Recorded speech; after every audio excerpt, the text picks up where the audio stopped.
మీరు ప్రాపర్ ఎక్కడ తేజ? తెనాలి అండి, తెనాలి దగ్గర చినపరిమి. బేసిక్గా తెనాలికి ఒక 5 కిలోమీటర్స్ దూరం చినపరిమి అనే గ్రామం. దాంట్లోనే ఇక మొత్తం బర్త్ చదువుకోవడం అంతా అక్కడే. ఒక 10th క్లాస్ అప్పుడు తెనాలి షిఫ్ట్ అయ్యాం. బట్ ఇప్పటికి మా నాయనమ్మ తాతయ్య అందరూ తెనాలిలోనే ఉంటారు. చినపరిమిలో ఉంటారు. మీ తెనాలి మా తెనాలి అంతే. తెనాలి దగ్గర కాబట్టి తెనాలి అనేది అందరికీ తెలుసు కాబట్టి తెనాలి అని చెప్పాం. చినపరిమిలో ఉంటాము.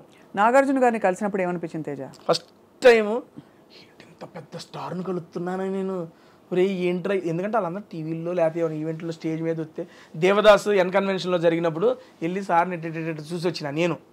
అటువంటిది ఈరోజు స్టార్ పక్కన నుంచొని బిగ్ బాస్లో స్టేజ్ మీద ఆయన మీద మాట రాలా, ఏంద్రా ఇది తేజ కానీ ఏం జాతకం అనేది ఆ సెన్స్లోనే ఉన్నా. Shocking, excitement, happiness. ఆయన ఎలా స్పందించారు మీ పట్ల? బీభత్సంగా. సో అసలు ఆయన ఎంత కూల్ అండి బాబు, మామూలు కూల్ కాదు ఆయన. అండ్ నాకు ఒక్కసారి అనిపించింది ఊరికినే స్టార్లు అయిపోరు. అండ్ నాగార్జున గారు కింగ్ అంటానికి నా దగ్గర ఒక ఎగ్జాంపుల్ కూడా ఉంది. లాస్ట్ సీజన్లో నేను మా అమ్మగారిని మిస్ అయిపోయాను, కలవలే, ఇంట్లోకి తీసుకురాలేకపోయినా బాధపడ్డానా. నేను స్టేజ్ మీద రంగాలు సార్ అదే అన్నారు, తేజ అంతా బాగుంది, అమ్మగారు రాలేదని నువ్వు ఫీల్ అవుతున్నావు కదా అంటే, అవును సార్ అది ఒక్కటే బాధ నాకు ఉందంటే, నీకే కాదు తేజ అది నాకు కూడా ఉంది, దీనికన్నా మంచి ఆపర్చునిటీ ఏమైనా వచ్చిద్దేమో, అప్పుడు కలుద్దులే, అప్పుడు నీకు అవకాశం వచ్చిద్దేమో మీ అమ్మగారిని చూపించుకోవడానికి అని అక్కడ కన్వర్సేషన్ కట్ అయిపోయింది. కట్ చేస్తే మనం ఉగాది ఈవెంట్ అప్పుడు అమ్మగారు హైదరాబాద్ వచ్చి ఒక ఈవెంట్ చేస్తున్నాం, టీవీ షో చేస్తున్నప్పుడు ఇలా మా టీవీ వాళ్ళు ఇంటిమేట్ చేశారు నాగార్జున గారికి, ఇలా తేజ గారి మదర్ వచ్చారు అది అంటే, సరే నేను వచ్చి కలుస్తానని. ఆయనకు వర్క్ ఓన్లీ జస్ట్ మమ్మల్ని కలవడానికి ఇంటి నుంచి రెడీ అయ్యి అన్నపూర్ణ స్టూడియోకి వచ్చి మా అమ్మను పర్సనల్గా కలిసి, అమ్మకి చెప్పదు సడన్గా వస్తానని చెప్పి, నేను అమ్మ మాట్లాడుతున్నప్పుడు వెనక నుండి వచ్చారు నాగార్జున గారు. వచ్చి హాయమ్మ లక్ష్మి గారు బాగున్నారని వెనక చూసి మా అమ్మ షాకు, హ్యాపీనెస్. ఇది జరిగింది, ఇట్స్ హ్యాపెండ్. రే నాగార్జున గారు రా అంటే, నీకోసం వచ్చారమ్మా అంటే కూర్చోబెట్టి మా అమ్మతో ప్రశాంతంగా మాట్లాడి ఒక 10 minutes, ఓకే అమ్మ లక్ష్మి గారు వెళ్ళొస్తాను, నెక్స్ట్ టైం మేము బాగా వంట చేస్తామని మేము ఆడి చెప్పాడు, నెక్స్ట్ టైం నువ్వేమన్నా చేసి నాకు పంపి నేను టేస్ట్ చేయాలని అంటే, సరే సార్ అంది.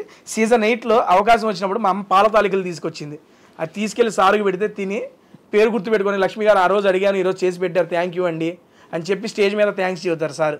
బాబా కింగ్ అండి అసలు. ఆయనకి ఏం అవసరం సార్, మా అమ్మగారిని కలవడానికి ఆయనకి ఏం అవసరం? కలవకపోయినా కూడా షో నడుస్తుంది, ఆయన జీవితం బాగుంటుంది. కానీ ఉంటుంది ఏంటంటే ఆయన మంచి మనసు అలా చూపించారు.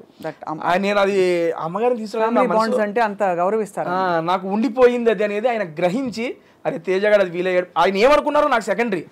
వచ్చి నేను మా అమ్మ ఇటు తిరిగి మాట్లాడుతున్నాం, అటు ఇటు వెనక నుండి వచ్చి నాకు చెప్పారు వస్తారని చెప్పారు, అమ్మకి చెప్పొద్దని చెప్పారు. సడన్గా వచ్చి లక్ష్మి గారు బాగున్నారని ఆ రియాక్షన్ అది చూడంగానే మామూలుగా అనిపించలే అసలు. అది నాకు అది ఒక ఆఫ్ ద మెమరబుల్ మూమెంట్ అంతే ఆయనతో. ఎంతసేపట్లో అట్లీస్ట్ 10 సార్లు అమ్మ పేరు చెప్పారు. ఎందుకు అమ్మ అంటే అంత ఇష్టం? అమ్మ అంటే అందరికీ ఇష్టమే, కానీ మీకు ఎందుకు అంత స్పెషల్గా ఇష్టం అమ్మ అంటే? స్పెషల్గా ఇష్టం అనేది ఏం లేదండి, అంతే. అమ్మ అంటే అదొక ఎమోషను, ఇష్టం అంతే. ఏం చేయాలి, చిన్నప్పటి నుంచి ఇక బేసిక్గా నాకు మాట్లాడేటప్పుడు కూడా సరదాగా స్పాంటినిటీ అయ్యి వస్తూ ఉంటాయి. అవి మా అమ్మ దగ్గర నాకన్నా బీభత్సమైన స్పాంటినిటీ ఉంటుంది.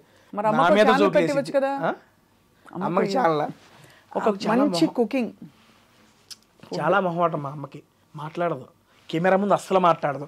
నేను అదే బిగ్ బాస్ హౌస్లోకి వస్తే ఏం మాట్లాడిద్దా ఏంటో అనుకున్నా, నెక్స్ట్ లెవెల్ మాట్లాడేసింది, అందరికి ఫేవరెట్ అయిపోయింది. తేజ ఏంటి తేజ మీ మదర్ ఇట్లా మాట్లాడుతున్నారు, భలే మాట్లాడుతున్నారు, భలే క్యూట్ అనిపిస్తున్నారు అని ప్రతి ఒక్కళ్ళు చెప్పారు. వెళ్ళిపోయేటప్పుడు అమ్మ బిగ్ బాస్ అప్పుడే వెళ్ళిపోవాలా, ఉంటారా కాసేపు అంట, ఇదాలే పాప ఎంతసేపు ఉంటావు వచ్చావుగా అని చెప్పి. అది నాకు భలే అనిపించింది. నేను అనుకున్నా ఏం మాట్లాడదేమో అనుకున్నా, కానీ చాలా బాగా మాట్లాడింది. మొహమాటం కెమెరాల ముందు ఓపెన్ అప్ అవ్వదు, బట్ ఇంట్లో మాత్రం నా మీద జోకులు వేసిద్ది. ఏమన్నంటే నువ్వేంది అట్టంట కాదా మరేం తెలియదా నాకు, నన్ను సర్కాస్టిక్ వేసేసుకుంటుంది నన్ను. ఆ సర్కాస్టిక్ కొంచెం నాలోకి వచ్చిందని చెప్పి నేను నమ్ముతా అంతే. తేజ మరి ఫిల్మ్ ఆఫర్స్ బాగా వస్తున్నాయా? బాగా అంటే వచ్చినాయి మేడం, మంచిగా వచ్చినాయి. లాస్ట్ సీజన్కి ఈ సీజన్కి మధ్యలో నేను 7 సినిమాలు చేశాను మేడం. అండ్ ఈ సీజన్కి వెళ్ళేటప్పుడు ఒక మంచి movie project full length character 20 రోజుల క్యారెక్టర్ వచ్చింది. బిగ్ బాస్కి వెళ్ళాలని చెప్పి దాన్ని వదిలేసుకున్నాను కూడా. అయ్యో, బట్ దానికన్నా సాటిస్ఫాక్షన్ కూడా మేడం, ఇంకో అవకాశం వచ్చింది నాకు, పర్లేదు. తప్పకుండా వస్తుంది కదా, ఎందుకు రాదు? అండ్ మీరే కావాలనుకున్న వాళ్ళు మీకోసం ఆగుతారు. అలా కానీ అయిపోయింది. అది చాలా మంచి క్యారెక్టర్, చాలా మంచి మూవీ కూడా. నేను వాళ్ళతో పర్సనల్గా కూడా చెప్పుకున్నా, సార్ ఇది ఎందుకని రాలేకపోతున్నాను కూడా చెప్పుకున్నాను. 22 రోజులు జస్ట్ 4 రోజులు డేట్లు అడ్జస్ట్ కాల, కానీ కమిట్ కాలేంగా అది చెప్పాము, ఓకే అన్నారు వాళ్ళు, అర్థం చేసుకున్నారు. నాకు దానికి హ్యాపీ. ఉన్నమాట చెప్తాను, నాకు ఎప్పుడు బిగ్ బాస్ అంటే ఒకలాంటి ఒక అశ్రద్ధ ఇష్టమో ఏదో ఉండేది. Okay madam. ఇవాళ ఫస్ట్ టైం తేజ నోట విన్నాక బిగ్ బాస్ గురించి చాలా పాజిటివ్ ఇంప్రెషన్ కలుగుతుంది.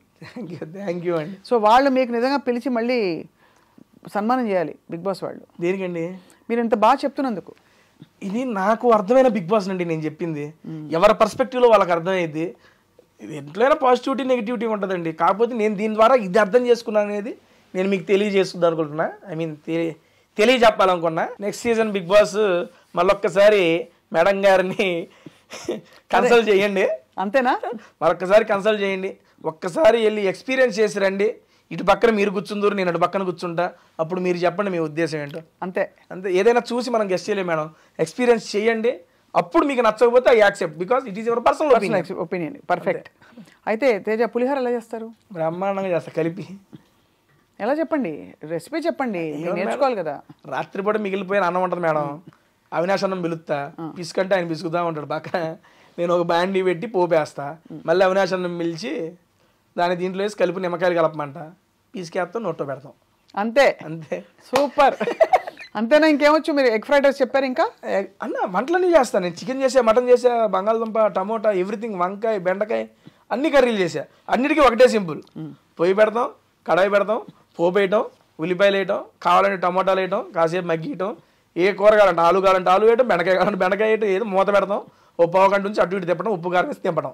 అంతే, అయిపోయింది కూరలో. బేసిక్ అన్నీ వచ్చేసాయి. అంతే. చికెన్ మటన్ ఏదైనా అంతే.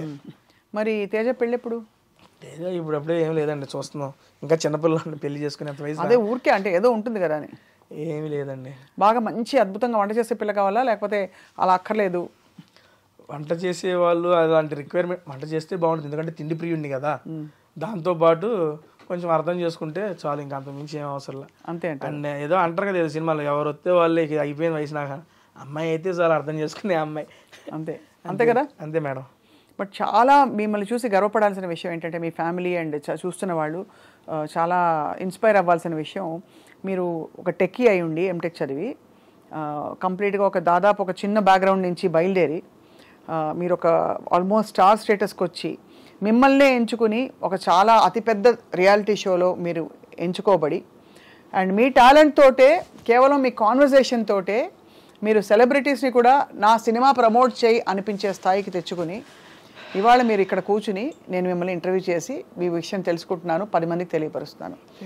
Great journey so far. ఇది బిగినింగ్ మాత్రమే. ఇంకా జబర్దస్త్ ఇందులో మనం మిస్ అయిపోయాం చెప్పడంలో. జబర్దస్త్లో చాలామందిని ఎంటర్టైన్ చేశారు. As an entertainer and as a actor మీరు తప్పకుండా రాణించి పెద్ద పెద్ద ఎత్తులకు ఎదుగుతారని చెప్పి ఆశిస్తున్నాం. Thank you so much madam. Happy మీ నోటేమంటే ఈ మాటలన్నీ వింటాం. ఎందుకంటే మీ ఇంట్రెస్ట్ అన్నీ చాలా న్యాచురల్ కన్వర్జేషన్స్ అన్నీ ఉంటాయి. సీరియస్లీ నాకు చాలా బాగా నచ్చుతుంది. అండ్ ఈ కన్వర్జేషన్ కూడా ఎంతసేపు అయిందో నాకు తెలియదు, ఇప్పుడే కూర్చున్నాం అప్పుడే నడుస్తుంది బాగా అని చెప్పి చాలా పాజిటివ్ వైబ్స్ వచ్చినాయి నాకు కూడా. Thank you so much. తప్పకుండా. ఐ థింక్ మీరు ఈసారి రెస్టారెంట్కి వెళ్ళినప్పుడు మేము కూడా వచ్చి తింటాం హ్యాపీగా. మా క్రూ వచ్చి మీరు అక్కడ ఇంటర్వ్యూ షూట్ అవుతుంటే చూస్తాం అసలు ఎలా అడుగుతున్నారు, ఏం చేస్తున్నారని చెప్పి. జస్ట్ నేను ఇప్పుడు చెప్పే కదా, శ్రీ విష్ణు గారిది, మంచు లక్ష్మి గారిది, అల్లు శిరీష్ గారిది అండ్ సుదర్శన్ అన్నది ఫస్ట్ నాకు మంచి పేరు తెచ్చిపెట్టింది సుదర్శన్ అన్న వీడియో. చాలా ఫన్నీగా, చాలా క్యాండిడ్గా, చాలా హ్యాపీగా ఉంటుంది. మీరు ఎప్పుడన్నా బోర్ కొట్టినప్పుడు, ట్రావెలింగ్లోనో, ఇంట్లో పడుకోబోయేటప్పుడు ఈ 4 వీడియోల్లో ఏ వీడియో అయినా పెట్టుకొని చూడండి, నెక్స్ట్ లెవెల్ హ్యాపీగా ఫీల్ అవుతారు మీరు. సూపర్. ఇప్పటికి కూడా నేను బోర్ ఫీల్ అయినప్పుడు సరదాగా అట్లా పెట్టుకొని నా వీడియోలు చూసి నవ్వుకొని పడుకుంటాను నేను. చాలామంది నా కామెంట్స్లో కూడా, అన్న ఇది నాది ఎంత టైం అన్న చూస్తుంది, అన్నిసార్లు చూశానన్న ఈ వీడియోని. కొన్ని వీడియోస్ ఉంటాయి మనం ఎక్స్పెక్ట్ చేయకుండా చాలా బాగా ఫ్లోలో వచ్చేస్తాయి. ఎందుకంటే ఎదుటివారు వచ్చిన వాళ్ళు కూడా మనకి ఈజీగా కౌంటర్లు వేస్తూ ఆ కన్వర్జేషన్ బిల్డ్ చేస్తారు కదండి. అవును. దానివల్ల అది బాగా నచ్చుతుంది. ఈ 4 వీడియోలు మేడం, సుదర్శన్ గారిది, శ్రీ విష్ణు గారిది, అల్లు శిరీష్ గారిది, మంచు లక్ష్మి గారిది. ఈ 4 వీడియోస్ మీ ఫ్రీ టైంలో చూడండి.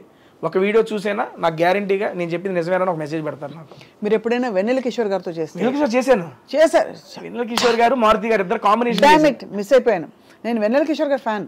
ఓ సూపర్, క్రేజీ, చాలా ఫ్యాన్. ఆయన సైలెంట్ పంచులు. నేను మారుతి గారికి ఏదో వేస్తున్నా, సినిమా అయిపోయింది, ఆయనకి ఎందుకు మాకు కూడా కాస్త ఏదో ఛాన్స్ ఇస్తాను, ఆయనకి వేస్తున్నాను.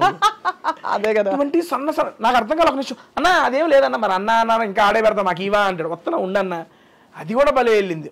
వెన్నెల కిషోర్ గారు, మారుతి గారు కాంబినేషన్లో చేసే వీడియో అది. ఆయన మంచి ఫుడ్ ప్రియుడు. ఏది దేంతో ఎలా ఎంత వేసుకొని తినాలో పర్ఫెక్ట్గా తెలిసిద్ది ఆయనకి. అంతే. అలాంటి ఫుడీస్ జీవితంలో కూడా అందరినీ నవ్విస్తారు, హాయిగా ఉంటారు. మీరు కూడా అలాగే ఫుడీగా ఉంటూ నవ్విస్తూ కవ్విస్తూ హాయిగా ఉండాలని చెప్పి మా దీవెనలు. Thank you so much. Done అండి. Thank you so much I dream గారికి, అండ్ స్వప్న గారికి నన్ను పిలిచి ఇంటర్వ్యూ చేసినందుకు థ్యాంక్ యూ సో మచ్ అండి.